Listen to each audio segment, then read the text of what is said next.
اللہ تعالیٰ فرماتا ہے کہ مارنا اور زندہ کرنا میرے اختیار میں ہے، اس میں کسی کا دخل نہیں، میں جہاں چاہوں جب چاہوں انسان کو موت دیتا ہوں۔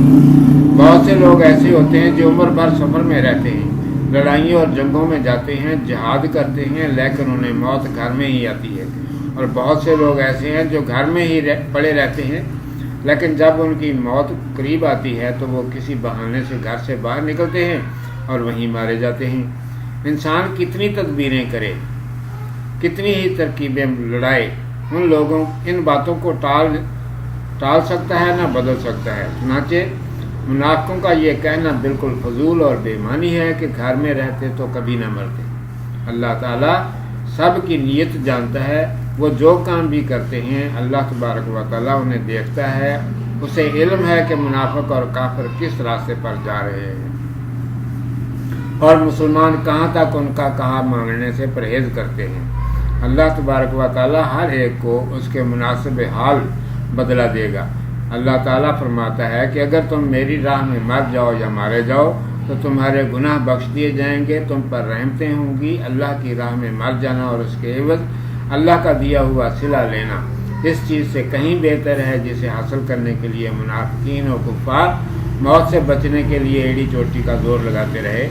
اگر تم لوگ جہاد کے لیے نہ نکلو اور فرض کرو کچھ دیر کے لیے تم بچ بھی جاؤ تو کیا تم کبھی نہ مرو گے یا مارے نہ جاؤ گے؟ مرنا ہر حالت میں ہے کہ تم سب خدا کے حضور جمع ہوگے۔ اس وقت پتہ چل جائے گا کہ جو خوش قسمت اللہ کی راہ میں مرے یا مارے گئے، ان پر اللہ تعالیٰ کی کیسی کیسی رحمتیں نازل ہوتی ہیں، جس کے سامنے کفار کی دنیا کی کمائی اور جمع کی ہوئی دولت سب ہیچ ہے، اور جو کفر کی موت مرے ان پر کیا عذاب پڑتا ہے۔ ہاں حضرت صلی اللہ علیہ وآلہ وسلم کی نرم خوئی۔ فَبِمَا رَحْمَةٍ مِّنَ اللَّهِ لِنتَ لَهُمْ وَلَوْ كُنْتَ فَظًّا غَلِيظَ الْقَلْبِ لَانفَضُّوا مِنْ حَوْلِكَ فَاعْفُ عَنْهُمْ وَاسْتَغْفِرْ لَهُمْ وَشَاوِرْهُمْ فِي الْأَمْرِ فَإِذَا عَزَمْتَ فَتَوَكَّلْ عَلَى اللَّهِ إِنَّ اللَّهَ يُحِبُّ الْمُتَوَكِّلِينَ۔ سو کچھ اللہ ہی کی رحمت ہے جو تو انہیں نرم دل مل گیا، اور اگر تو تندخو سخت دل ہوتا تو تیرے پاس سے منتشر ہو جاتے، سو تو انہیں معاف کر اور ان کے واسطے بخشش مانگ اور کام میں ان سے مشورہ لے۔ پھر جب تو اس کا ارادہ پکا کر چکا تو اللہ پر بھروسہ کر، اللہ توکل کرنے والوں سے محبت کرتا ہے۔ جنگ احد میں مسلمانوں سے زبردست کوتاہی ہوئی تھی، اس لیے شاید رسول اللہ صلی اللہ علیہ وآلہ وسلم دل میں ناراض ہوئے ہوں گے اور انہوں نے ارادہ کر لیا ہوگا کہ آئندہ مسلمانوں سے مشورہ لینا چھوڑ دوں گا۔ اس لیے اللہ تعالیٰ نے لطیف پیرائے میں مسلمانوں کی سفارش کی، پہلے اپنی طرف سے معافی کا اعلان کر دیا، کیونکہ رسول اللہ صلی اللہ علیہ وآلہ وسلم کا غصہ اور رنج خالص اپنے رب کے لیے ہی ہوتا ہے۔ پھر فرمایا کہ اللہ تعالیٰ کی یہ کتنی بڑی رحمت ہے کہ اس نے اپنے پیغمبر صلی اللہ علیہ وآلہ وسلم کو اس قدر خوش اخلاق اور نرم خو بنایا ہے۔ اگر رسول صلی اللہ علیہ وسلم تندخو یا سختی سے پیش آنے والے ہوتے تو کیا معلوم مسلمانوں سے اس معاملے میں کیسا رویہ اختیار کرتے۔ یہ قوم آپ کے گرد جمع نہ رہ سکتی، آپ مواخذہ سختی سے کرتے تو شرم و ندامت کے مارے یہ پاس بھی نہ آ سکتے۔ اس طرح یہ لوگ بہت بڑی خیر و برکت سے محروم رہ جاتے اور اسلامی جماعت کا شیرازہ بکھر جاتا۔ ان کی اصلاح کی غرض سے آپ صلی اللہ علیہ وسلم ان کی کوتاہیوں کو نظر انداز کر دیتے ہیں۔ اب اگرچہ خدا انہیں معاف کر چکا ہے، تاہم ان کی مزید دلجوئی کے لیے ہم سے ان کے لیے معافی طلب کیجیے تاکہ ان کے ٹوٹے ہوئے دل مطمئن ہو جائیں۔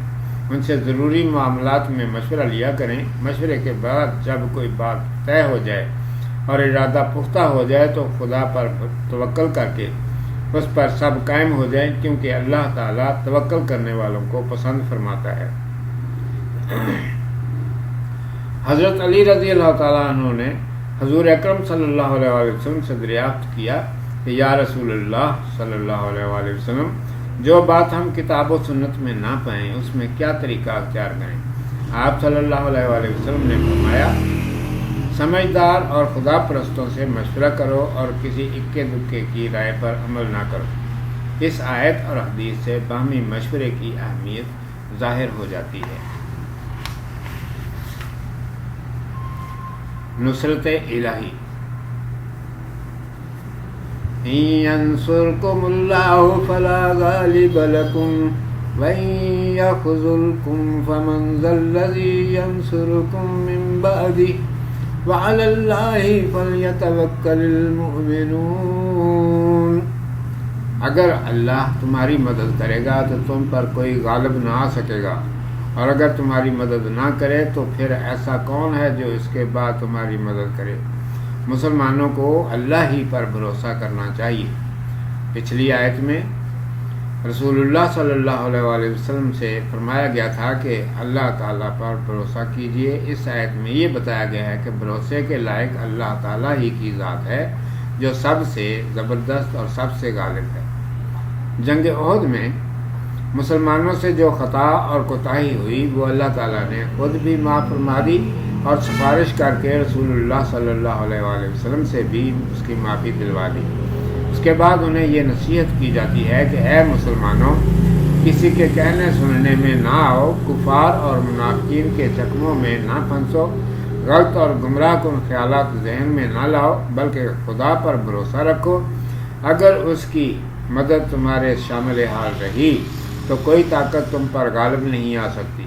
جس طرح بدر میں تم دیکھ چکے ہو کہ مشرکین کی تعداد تم سے 3 گنا تھی، سامان حرب اور تیاری میں تمہارا ان سے کوئی مقابلہ ہی نہ تھا، لیکن اللہ تعالیٰ کی مدد آڑے آئی اور غیر متوقع حالات میں تمہیں غیر معمولی فتح نصیب ہوئی۔ یہ چیز کئی بار بیان کی جا چکی ہے کہ جنگ میں فتح و غلبے کا انحصار نہ سپاہیوں کی تعداد پر ہوتا ہے نہ سامان حرب کی کثرت پر، بلکہ اس کے لیے ضروری شرط اللہ تعالیٰ پر مستحکم اور مضبوط ایمان و یقین ہے، اور سب سے بڑھ کر خود اللہ تعالیٰ کا فضل و رحمت جن سپاہیوں کو زندگی اور دنیا کی ہر متاع سے زیادہ عزیز شے اپنا ایمان ہے، وہ اس کی برتری کے لیے جان تک کی بازی لگانے میں دریغ نہ کرے۔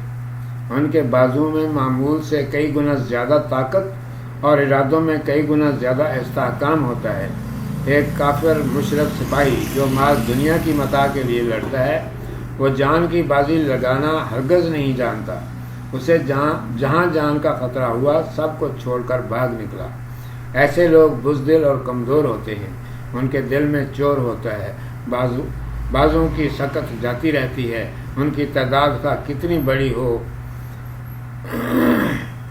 مادہ بیڑوں کے گلے کی مانند ہی ہوں گے۔ مومنوں کا فرض ہے کہ اللہ تعالیٰ پر توکل رکھیں، اپنی پوری قوت لگا کر اور تمام کوششیں صرف کر کے اپنے معاملات کو اللہ تعالیٰ کے سپرد کر دیں اور نتائج اس کے حوالے کر دیں۔ نبی صلی اللہ علیہ وآلہ وسلم کی شان۔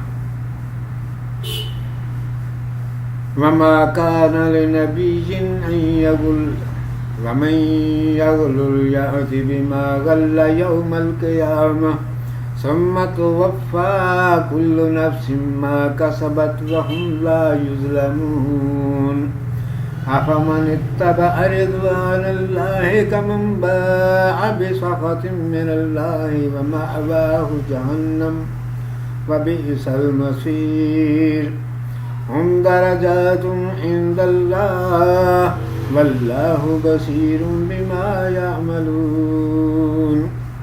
اور نبی صلی اللہ علیہ وسلم کا کام نہیں کہ کچھ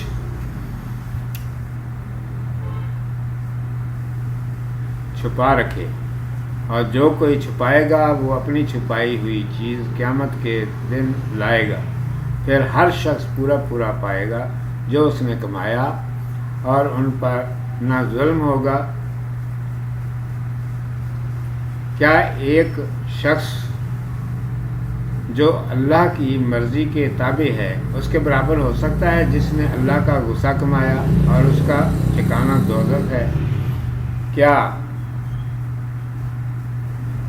کیا ہی بری جگہ پہنچا۔ اللہ کے ہاں لوگوں کے مختلف درجے ہیں اور جو کچھ وہ کرتے ہیں اللہ دیکھتا ہے۔ ما کان لنبی ان یغل، نبی کا کام نہیں کہ چھپائے رکھے۔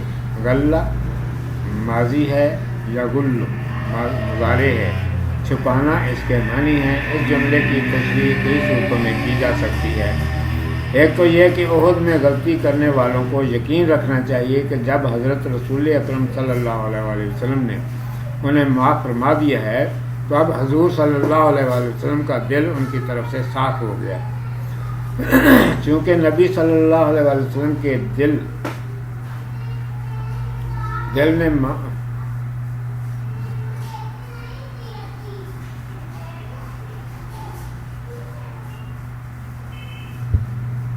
اور زبان میں کوئی فرق نہیں ہوتا، چونکہ نبی علیہ السلام کے دل اور زبان میں کوئی فرق نہیں ہوتا، جو کچھ ان کے دل میں ہوتا ہے وہی ظاہر ہوتا ہے۔ دوسرے یہ کہ نبی علیہ السلام اپنی امت سے کچھ نہیں چھپایا کرتے، خواہ اللہ تعالیٰ کی وحی ہو، حق و صداقت کی باتیں ہوں، مال غنیمت ہو یا کچھ اور۔ لہٰذا حضور صلی اللہ علیہ وآلہ وسلم کے بارے میں کبھی کوئی ایسا لوگوں کو خیال دل میں نہ لانا چاہیے۔ دوسری آیت میں نبی اور غیر نبی کا فرق اللہ تعالیٰ نے ایک واضح مثال کے ذریعے بیان فرمایا۔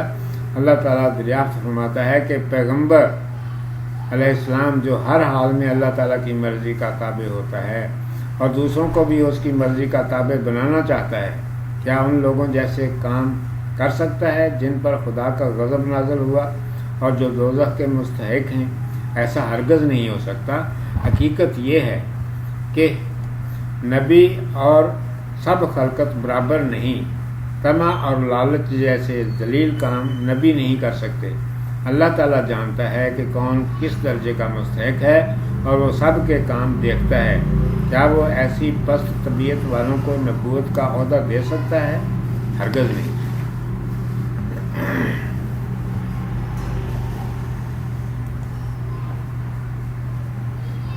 رسول اللہ صلی اللہ علیہ وآلہ وسلم کے خصائص۔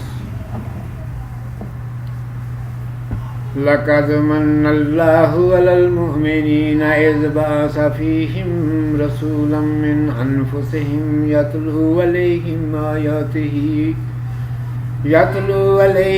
آيَاتِهِ وَيُزَكِّيهِمْ وَيُعَلِّمُهُمُ الْكِتَابَ وَالْحِكْمَةَ وَإِنْ كَانُوا مِنْ قَبْلُ لَفِي ضَلَالٍ مُبِينٍ۔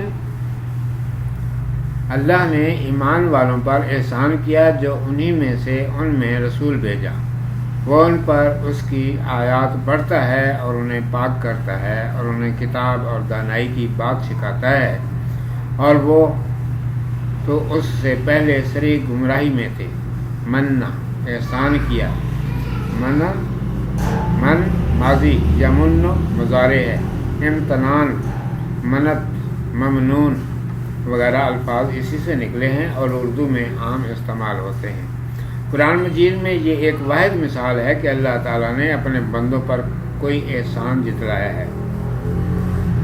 انسانوں پر اللہ تعالیٰ کا بڑا احسان ہے کہ اس نے ان میں انہی کی طرح کے ایک انسان رسول بنا کر بھیجے جس کے پاس بیٹھنا، جس سے بات چیت کرنا، اس سے کلام الہی کو سمجھنا اور ہر قسم کی برکتوں سے فائدہ اٹھانا آسان ہے۔ اس رسول صلی اللہ علیہ وآلہ وسلم کے حالات، اخلاق، امانت، دیانت، پاک بازی اور خدا ترسی انہیں خوب معلوم ہے۔ اپنی ہی قوم اور کنبے کے آدمی سے جب معجزے ظاہر ہوتے دیکھتے ہیں تو ان پر ایمان لے آنا آسان ہے۔ اگر کوئی جن یا فرشتہ رسول بن کر آتا تو اس کے معجزے دیکھ کر لوگ یہ بہانہ کر سکتے تھے کہ یہ ہماری جنس سے نہیں، اس لیے اس کے اخلاق و اعمال ہمارے لیے ناقابل تقلید ہیں۔ لہذا اس نے انسان رسول بھیجا جو خوش اخلاق، رحم دل، نرم خو اور شفیق ہے، جس سے وہ بے تکلف فیض حاصل کر سکتے ہیں۔ رسول اللہ صلی اللہ علیہ وآلہ وسلم کو اللہ تعالیٰ نے 4 بنیادی خوبیاں عطا کی ہیں۔ ان کا ذکر سورہ بقرہ میں بھی گزر چکا ہے۔ نمبر 1، حضور اکرم صلی اللہ علیہ وسلم اللہ کی آیات پڑھ پڑھ کر لوگوں کو سناتے ہیں، جن کے ظاہری معنی عرب کے لوگ اہل زبان ہونے کی وجہ سے بڑی آسانی سے سمجھ لیتے تھے۔ نمبر 2، وہ لوگوں کو شرک، بت پرستی، بدکاری اور گناہوں سے پاک کرتے ہیں، ان کی گندگیوں کو دور کر کے دلوں کو صاف کرتے ہیں۔ نمبر 3، وہ اللہ تعالیٰ کی کتاب کی تعلیم دیتے ہیں، جہاں جہاں سمجھنے میں کچھ مشکل پیش آئے وہاں شبہات دور کر کے واضح کرتے ہیں۔ نمبر 4، وہ لوگوں کو حکمت کی تعلیم دیتے ہیں، تہ تک پہنچنا سکھاتے ہیں، قرآن مجید کے اسرار و رموز اور گہری باتیں سمجھاتے ہیں۔ رسول اللہ صلی اللہ علیہ وآلہ وسلم نے اپنی تعلیم و محبت سے اس عرب قوم کو ساری دنیا کا ہادی اور معلم بنا دیا، جو صدیوں سے جہالت اور گمراہی میں ڈوبی ہوئی تھی، جسے دنیا کی کوئی خوبی اور کمال حاصل نہ تھا۔ ابتلا کا شکوہ۔ اولما اصابتکم مصیبۃ قد اصبتم مثلیہا قلتم انا ھذا قل هو من عند انفسکم ان اللہ علی کل شیء قدیر۔ کیا جس وقت تمہیں ایک تکلیف پہنچی کہ تم اس سے دو چند پہنچا چکے ہو تو کہتے ہو یہ کہاں سے آئی؟ تو کہہ یہ تکلیف تمہیں تمہاری ہی طرف سے پہنچی، بے شک اللہ ہر چیز پر قادر ہے۔ بہت پہلے سے جنگ احد کا واقعہ بیان کیا جا رہا تھا، اس کی ضروری تفصیل ذکر کر دی گئی، پھر اس کوتاہی کا ذکر کیا گیا جو اس جنگ میں مسلمانوں سے سرزد ہوئی۔ اس کے بعد عفو درگزر ہوا، اللہ تعالیٰ نے ان تیر اندازوں کو بھی معاف فرما دیا اور رسول اللہ صلی اللہ علیہ وسلم سے بھی معافی دلائی۔ اس سلسلے میں نبی کریم صلی اللہ علیہ وسلم کے اخلاق و فضائل، آپ صلی اللہ علیہ وسلم کے وجود کی برکتیں اور آپ صلی اللہ علیہ وسلم کی خصوصیات بیان کی گئیں۔ مسلمانوں سے یہ بھی کہہ دیا گیا کہ اس نبی صلی اللہ علیہ وسلم کا تم میں پیدا ہونا تم پر اللہ کا ایک بہت بڑا احسان ہے، تم اس کی قدر پہچانو اور اس نعمت کا شکر ادا کرو۔ اب پھر احد کا قصہ زیر بحث لایا جاتا ہے۔ مسلمانوں سے یہ کہا جاتا ہے کہ جنگ احد میں تمہیں جو تکلیف اور نقصان اٹھانا پڑا، کیا تم کو اس پر تعجب ہے اور یہ پوچھتے ہو کہ یہ مصیبت کہاں سے آ گئی؟ تم یہ سمجھتے ہو کہ ہم تو مسلمان تھے، اللہ کی راہ میں حق کے دشمنوں سے لڑنے کے لیے نکلے تھے، اللہ تعالیٰ امداد کا وعدہ بھی فرما چکا تھا، پھر یہ مصیبت ہم پر کیوں کر اور کدھر سے نازل ہوئی؟ ایسا کہتے وقت تمہیں سوچنا چاہیے کہ جس قدر تکلیف تمہیں پہنچی اس سے دگنی تکلیف اس سے قبل تمہارے دشمنوں کو پہنچ چکی ہے۔ احد میں تمہارے 70 آدمی شہید ہوئے اور جنت کے وارث بنے، بدر میں ان کے 70 آدمی مارے گئے اور دوزخ میں جھونکے گئے، ساتھ ہی ان کے 70 آدمی تمہارے ہاتھ قید ہوئے جن پر تمہیں پورا اختیار تھا، اگر تم چاہتے تو قتل بھی کر سکتے تھے۔ پھر بدر کے علاوہ جنگ احد میں بھی پہلے ان کے 20 سے زیادہ آدمی قتل ہو چکے ہیں۔ اگر یہاں تمہارا نقصان ہوا تو ادھر دیکھو، انہیں بدر میں تباہ کن شکست مل چکی ہے، اور احد میں بھی جب تم پوری دل بستگی سے لڑے تو ان کے چھکے چھوٹ گئے اور بدحواس ہو کر بھاگ نکلے۔ اگر غور کرو تو تم خود ہی اس مصیبت کا سبب بنے۔ اول تم نے جوش میں آ کر مدینے سے باہر نکل کر لڑنے پر اصرار کیا، دوسرے تیر اندازوں نے رسول اللہ صلی اللہ علیہ وسلم کی حکمت دولی کر کے مورچہ چھوڑ دیا۔ اب تعجب کا کیا موقع ہے؟ اب مصیبت اور شکست کا سبب تم خود ہی بنے تھے، ورنہ اللہ ہر چیز پر قادر ہے، وہ چاہتا تو تمہیں اس امتحان میں نہ ڈالتا، بے شک اسے پورا اقتدار حاصل ہے۔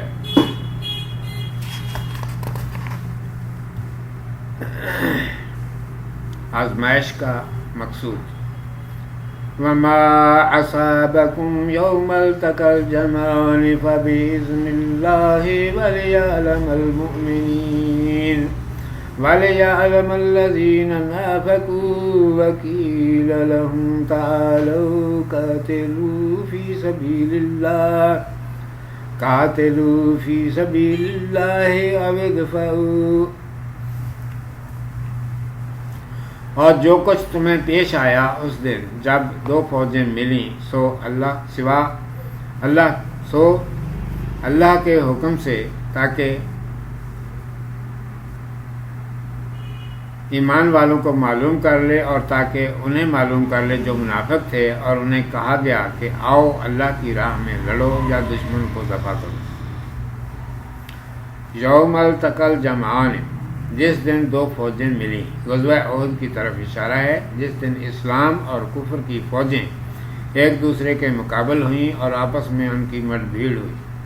اللہ تعالیٰ ہر چیز پر قادر ہے، اسے تمام کائنات پر مکمل اقتدار و اختیار حاصل ہے، فتح و شکست اسی کے ہاتھ میں ہے۔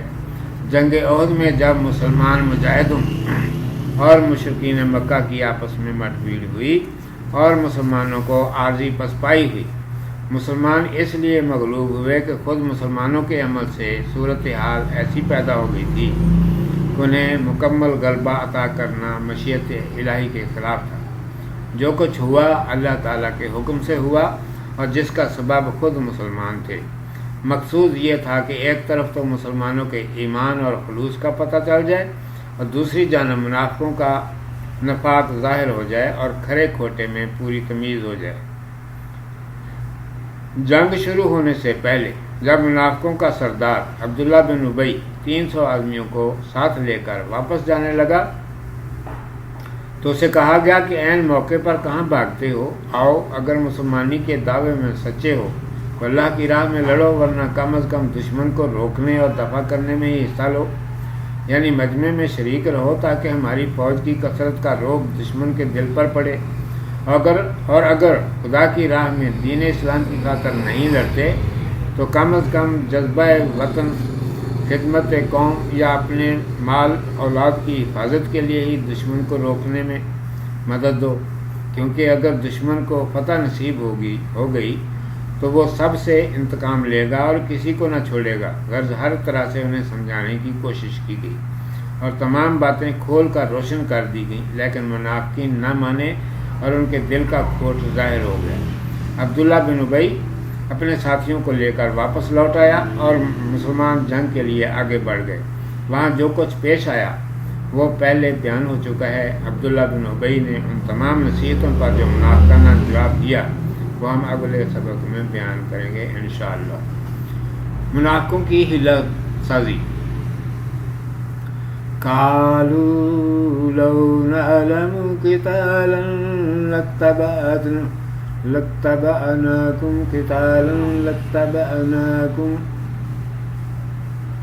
هم للكفر يومئذ أقرب منهم للإيمان يقولون بأفواههم ما ليس في قلوبهم والله أعلم بما يكتمون الذين قالوا لإخوانهم وقعدوا لو أطاعونا ما قتلوا قل فادرءوا عن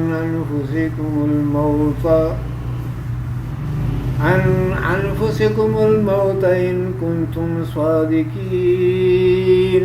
بولے اگر ہم کو لڑائی معلوم ہو تو البتہ تمہارے ساتھ رہیں۔ وہ لوگ اس دن بنسبت ایمان کے کفر کے زیادہ قریب ہیں، اپنے منہ سے وہ کہتے ہیں جو ان کے دل میں نہیں، اور اللہ خوب جانتا ہے جو کچھ چھپاتے ہیں۔ وہ لوگ ہیں جو اپنے بھائیوں کو کہتے ہیں اور آپ بیٹھ رہے ہیں، اگر وہ ہماری بات مانتے تو مارے نہ جاتے۔ تو کہہ اب ہٹا دیجیے اپنے اوپر سے موت کو اگر تم سچے ہو۔ میدان جنگ میں سب سے بڑی مدد اور قوت اس بات میں سمجھی گئی ہے کہ لڑنے والوں کو پیچھے سے کمک پہنچے یا انہیں آس ہو کہ ان کے ساتھی اور حمایتی ان کی پشت پر ہیں اور مدد کو آیا ہی چاہتے ہیں۔ اس کے برعکس وہ سپاہی حد درجے پریشان خیال اور پژمردہ ہو رہتے ہیں جن کے اپنے ساتھی ساتھ چھوڑ جائیں اور انہیں کسی مدد کی توقع نہ رہے۔ عبداللہ بن ابی نے مسلمان مجاہدوں سے یہی رویہ اختیار کیا، یعنی اس وقت جب دشمن سامنے تھا اور اسلام اور کفر کی ٹکر ہونے کو تھی، وہ اپنے ساتھیوں کو لے کر واپس چلا گیا۔ جب اس سلسلے میں اسے سمجھایا بجھایا گیا تو جواب میں یہ کہا کہ لڑائی تو ہوتی نظر نہیں آتی، اگر ہمیں معلوم ہوتا کہ لڑائی سچ مچ ہونے والی ہے تو ضرور تمہارے ساتھ چلتے۔ اب بھی جب دیکھیں گے کہ لڑائی شروع ہو گئی ہے تو تمہارے ساتھ آئیں گے۔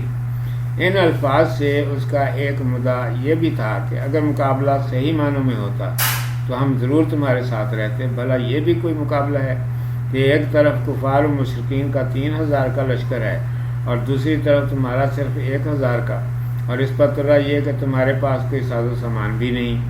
یہ لڑائی نہیں بلکہ اپنے آپ کو خواہ مخواہ ہلاکت میں ڈالنا ہے۔ اس کے بیان کے دوسرے معنی یہ بھی ہو سکتے ہیں کہ اگر ہم جنگ کرنا جانتے یا فن لڑائی کے قاعدوں سے واقف ہوتے تو ضرور تمہارے ساتھ رہتے۔ گویا دل میں انہوں نے مسلمانوں کو طعنہ دیا کہ تم ہمارے مشورے پر نہیں چلے، اوروں کی رائے پر عمل کیا ہے، گویا ہمیں لڑائی کے قاعدوں سے ناواقف سمجھا گیا ہے۔ ان لوگوں نے اس حرکت سے مسلمانوں کو نقصان پہنچانے کی کوشش کی اور کافروں کو تقویت پہنچائی۔ انصار مدینہ کو کہنے لگے کہ ہماری بات مان کر گھر میں بیٹھے رہتے تو یوں مارے نہ جاتے۔ اللہ تعالیٰ نے ان سے یہ کہا کہ اگر گھر میں بیٹھے رہنے سے بھی موت سے بچ نہیں سکتے تو پھر بہادروں کی طرح میدان میں نکل کر اسے کیوں نہ قبول کیا جائے۔ شہداء زندہ ہیں۔ وَلَا تَحْسَبَنَّ الَّذِينَ قُتِلُوا فِي سَبِيلِ اللَّهِ أَمْوَاتًا بَلْ أَحْيَاءٌ عِندَ رَبِّهِمْ يُرْزَقُونَ فَرِحِينَ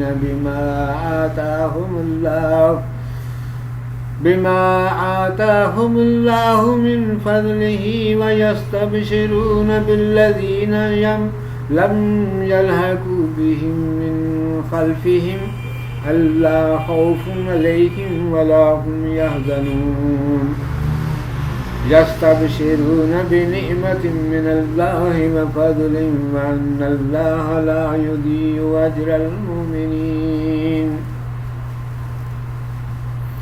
اور ان لوگوں کو جو اللہ کی راہ میں مارے گئے مردہ نہ سمجھو بلکہ وہ زندہ ہیں، اپنے رب کے پاس کھاتے پیتے اس پر خوشی کرتے ہیں جو اللہ نے انہیں اپنے فضل سے دیا، اور ان کی طرف سے خوش ہوتے ہیں جو ابھی تک ان کے پاس نہیں پہنچے ان کے پیچھے سے، اور اس واسطے کہ نہ ان کو ڈر ہے اور نہ انہیں غم ہے۔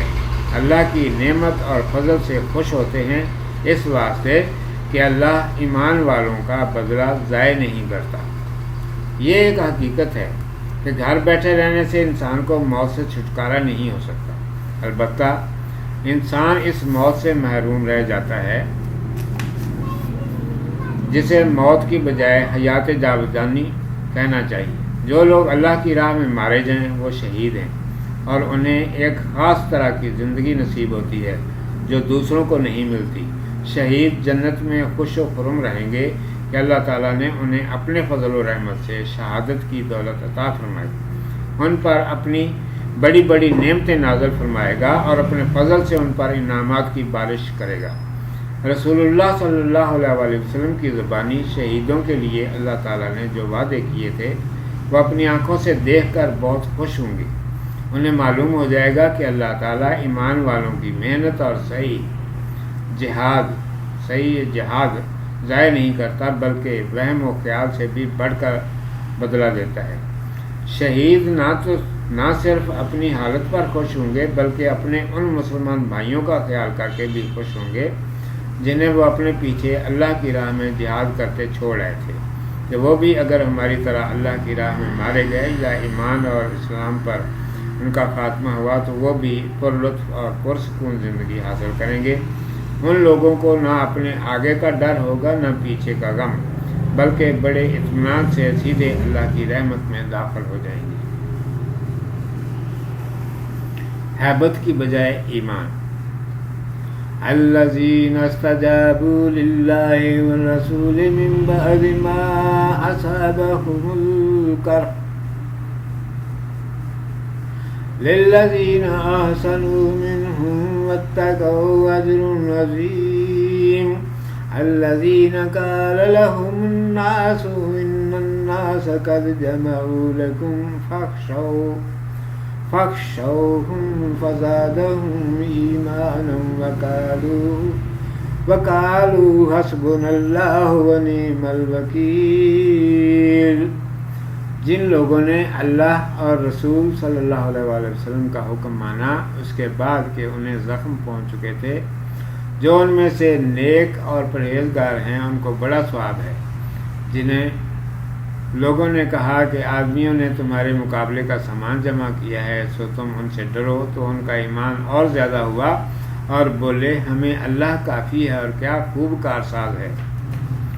ان آیات کے شان نزول میں ایک واقعہ بیان کیا جاتا ہے۔ جنگ احد میں جب مسلمانوں پر اونگ طاری ہو گئی اور وہ تازہ دم ہو کر دشمنوں کے مقابلے میں ڈٹ گئے، سخت گھمسان کا رن پڑا اور مشرکین مکہ شکست کھا کر بھاگے۔ ابو سفیان کفار کے اس لشکر کا سردار تھا۔ مکہ کو واپس جاتے ہوئے راستے میں رکا اور دل میں سوچنے لگا کہ ہم نے بڑی غلطی کی جو یوں ہی شکست خوردہ اور زخم کھائے ہوئے مسلمانوں کو چھوڑ کر چلے آئے۔ بہتر تھا کہ آج انہیں ختم ہی کر دیا جاتا۔ آپس میں ان کے مشورے ہونے لگے کہ پھر مدینہ چل کر مسلمانوں کا کام تمام کیا جائے۔ رسول اللہ صلی اللہ علیہ وآلہ وسلم کو جب یہ خبر ملی کہ ابو سفیان دوبارہ حملہ کرنے کا ارادہ رکھتا ہے تو آپ صلی اللہ علیہ وآلہ وسلم نے مدینہ میں اعلان فرما دیا کہ جو لوگ کل احد کے میدان میں ہمارے ساتھ لڑائی میں شریک تھے آج دشمن کا پیچھا کرنے کے لیے تیار ہو جائیں۔ مسلمان مجاہد میدان جنگ میں شدید زخم کھا چکے تھے، وہ زخموں سے چور ہو رہے تھے۔ بظاہر اب ان میں مقابلے کی کوئی طاقت نہ تھی، لیکن رسول خدا صلی اللہ علیہ وآلہ وسلم کی پکار سن کر وہ فوراً تیار ہو گئے۔ اس آیت میں اللہ تعالیٰ نے انہی نیک بندوں کا ذکر فرمایا ہے۔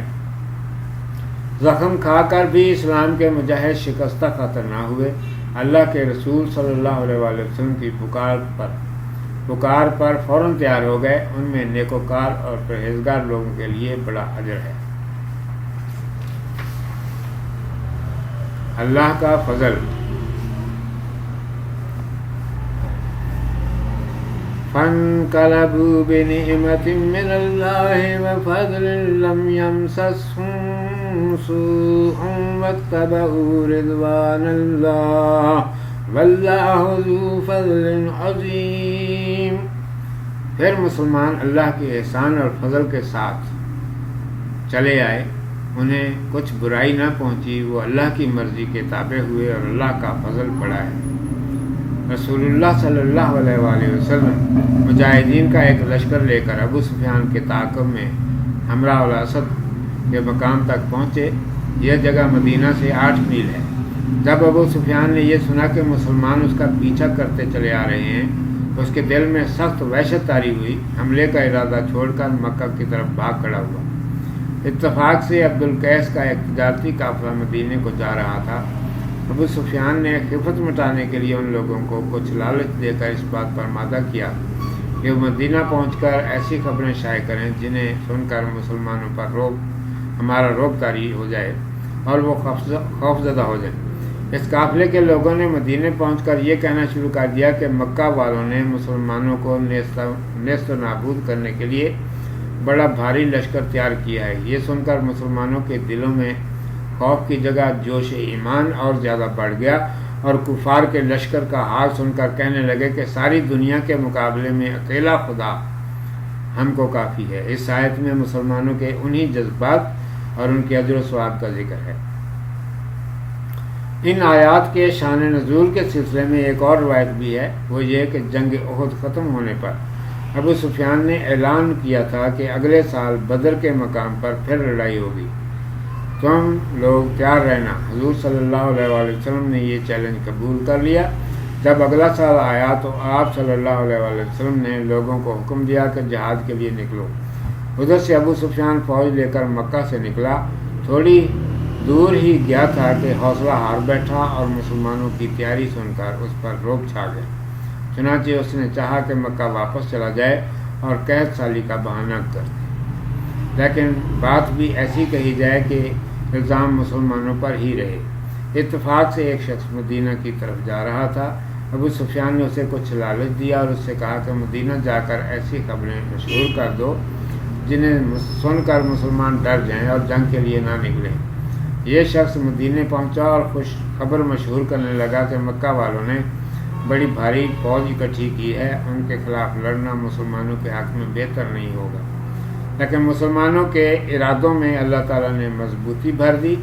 انہوں نے کہا کہ ہمارے لیے اللہ کافی ہے۔ آخر مسلمان وعدے کے مطابق بدر کے میدان میں پہنچے۔ وہاں بہت بھاری بازار لگا کرتا تھا۔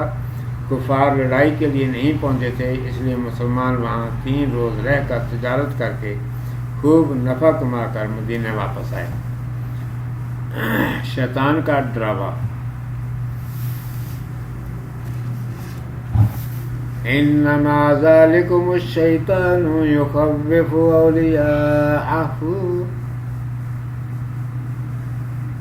اولیاءه فلا تخافوهم وخافون ان کنتم مؤمنین ولا يحزنك الذین یسارعون فی الکفر انهم لن يضروا الله شيئا يريد الله ألا يجعل لهم حظا في الآخرة ولهم عذاب عظيم۔ یہ شیطان ہے کہ اپنے دوستوں سے ڈراتا ہے، سو تم ان سے مت ڈرو اور مجھ سے ڈرو اگر ایمان رکھتے ہو، اور تجھے وہ لوگ غم میں نہ ڈالیں جو کفر کی طرف دوڑتے ہیں۔ وہ اللہ کا کچھ نہ بگاڑیں گے۔ اللہ چاہتا ہے کہ ان کو فائدہ نہ دے آخرت میں، اور ان کے لیے بڑا عذاب ہے۔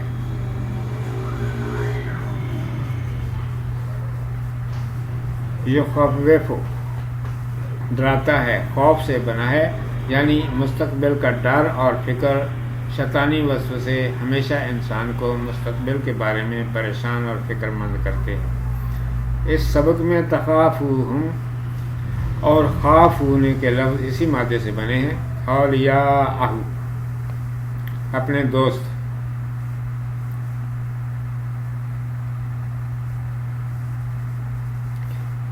اس کا واحد ولی ہے جس کے معنی دوست، حمایتی اور مددگار کے ہوتے ہیں۔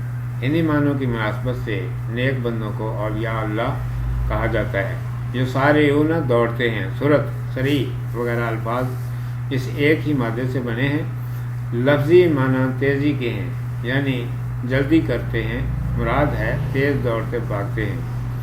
حظاً کوئی فائدہ، حظ کے معنی لذت، فائدہ اور حصہ ہے۔ اللہ تعالیٰ مسلمانوں سے فرماتا ہے کہ جو آدمی تمہارے دشمنوں کے بارے میں غلط خبریں پھیلا کر تم پر روک ڈالنا چاہتا ہے وہ شیطان ہے، اور شیطان کا بہکایا ہوا ہے۔ اس کی غرض یہ ہے کہ ان کا روگ تم پر بٹھا کر تم کو خوف زدہ کر دے۔ سو تم اگر ایمان رکھتے ہو، اور تم ایمان ضرور رکھتے ہو، اس سے نہ ڈرو۔ اور اللہ تعالیٰ نے فرمایا کہ تم شیطان سے نہ ڈرنے کا ثبوت عملی طور پر دے چکے ہو، لہذا ان شیطانوں سے بالکل نہ ڈرو بلکہ صرف مجھ سے ڈرو۔ منافق لوگ اس کی باتوں میں آ کر کفر کی طرف دوڑتے ہیں۔ تم ان منافقوں کی حرکتوں کو دیکھ کر غم نہ کھاؤ اور فکر مند نہ ہو۔ یہ نہ تو پیغمبر صلی اللہ علیہ وآلہ وسلم کا کچھ بگاڑ سکتے ہیں، نہ اللہ کے دین کو کوئی ضرر پہنچا سکتے ہیں، بلکہ سراسر اپنا ہی نقصان کر رہے ہیں۔ اللہ تعالیٰ ان کے نفاق کے بدلے انہیں انتہائی ناکامی دے گا، اور آخرت میں انہیں بہت سخت سزا ملے گی۔ ایمان کے بدلے کفر۔ ان الذين اشتروا الكفر بالإيمان لن يضروا الله شيئا ولهم عذاب أليم ولا يحسبن الذين كفروا أنما نملي لهم خير لأنفسهم إنما نملي لهم ليزدادوا إثما وَلَهُمْ عَذَابٌ مُّهِينٌ۔ جنہوں نے ایمان کے بدلے کفر مول لیا، اللہ کا کچھ نہ بگاڑ سکے، اور ان کے لیے دردناک آگے ان کے لیے دردناک عذاب ہے۔ اور کافر یہ نہ سمجھے کہ ہم جو انہیں مہلت دیتے ہیں ان کے حق میں کچھ بھلا ہے۔ ہم تو انہیں اس لیے مہلت دیتے ہیں تاکہ وہ گناہ میں ترقی کریں، اور ان کے لیے خوار کرنے والا عذاب ہے۔ اشترو انہوں نے مول لیا۔ اشتراءن اس کا مصدر ہے، اس کے معنی خریدنا اور فروخت کرنا دونوں ہیں۔ یہاں خریدنے اور مول لینے کے معنوں میں آیا ہے، یعنی انہوں نے ایمان و یقین کو چھوڑ کر کفر و انکار اختیار کر لیا ہے، ایمان کے بدلے وہ کفر کی زندگی اختیار کر رہے ہیں۔ مہین خوار کرنے والا لفظ اہانت بھی اس مادے سے ہے جس کے معنی ذلت و خواری اور بےعزتی کے ہوتے ہیں۔ اللہ تعالیٰ ہر مومن مسلمان کو اس قسم کے عذاب سے بچائے۔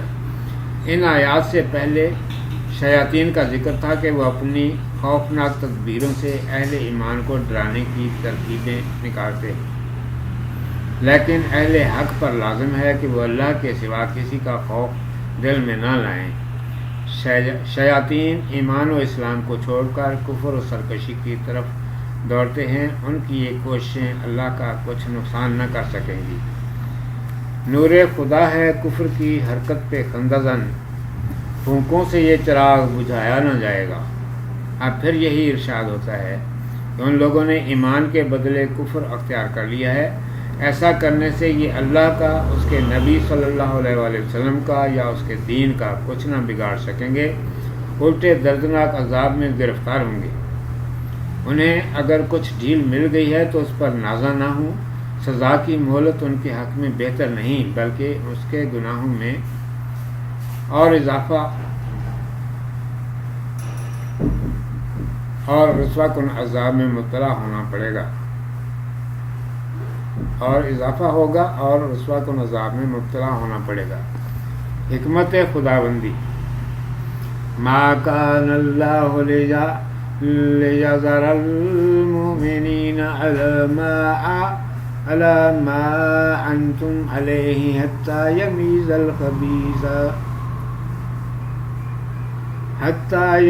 الخبیث من الطیب وما كان الله ليطلعكم على الغيب ولكن الله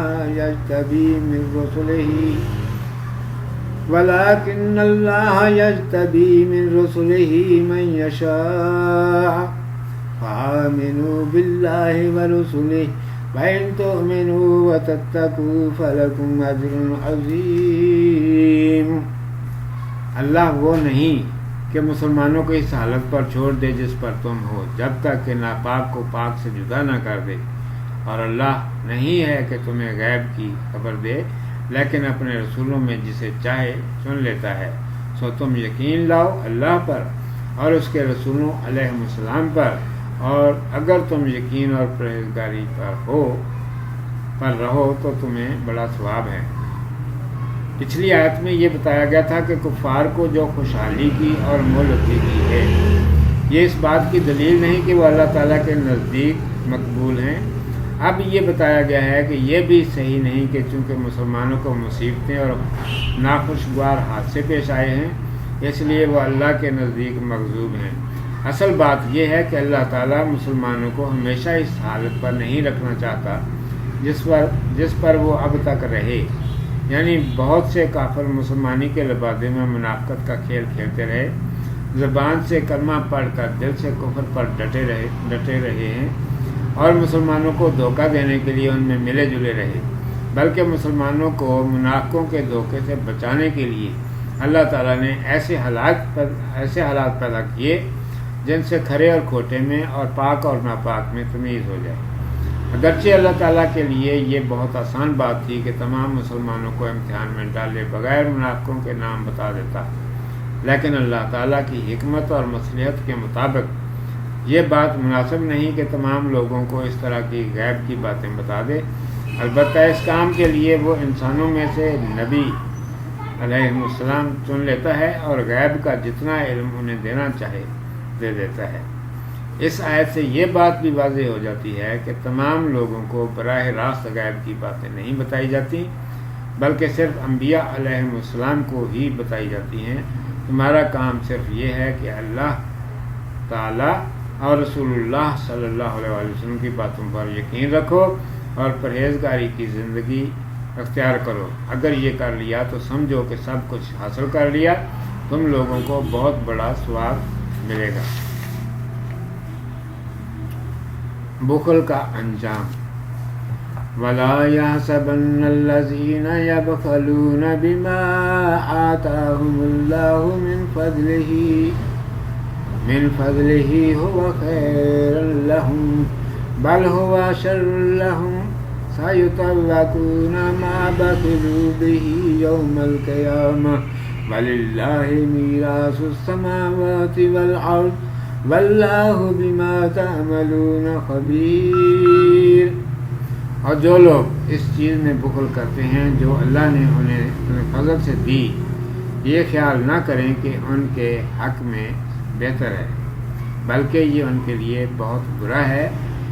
ان کے گلوں میں وہ مال توق بنا کر ڈالا جائے گا جس میں بخل کیا تھا قیامت کے دن، اور اللہ آسمان و زمین کا وارث، اور جو تم کرتے ہو اللہ اسے جانتا ہے۔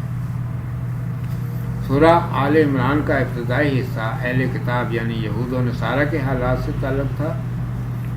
درمیان میں منافقین کی حالت بیان کرنے کے لیے جنگ احد کا واقعہ ذکر کیا گیا۔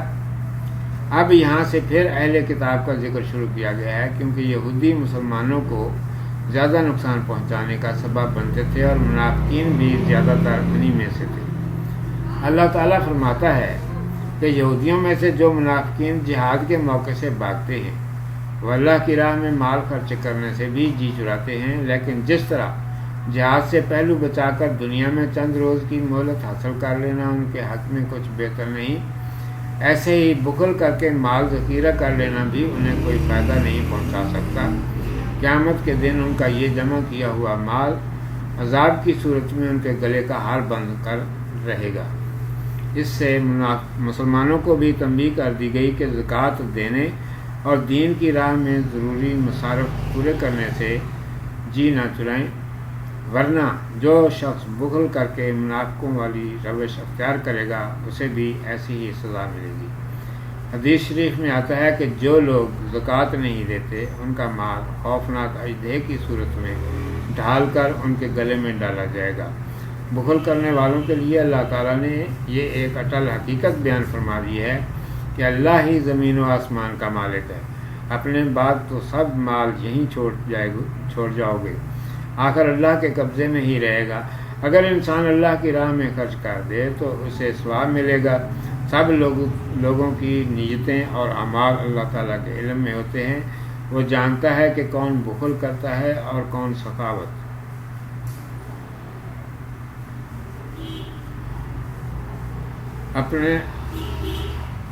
اپنے اعمال کے موافق ہی بدلہ ملے گا، لہذا دل کھول کر اس کی راہ میں خرچ کرنا چاہیے۔ صدق اللہ مولانا العظیم وصدق رسولہ النبی الامی الکریم۔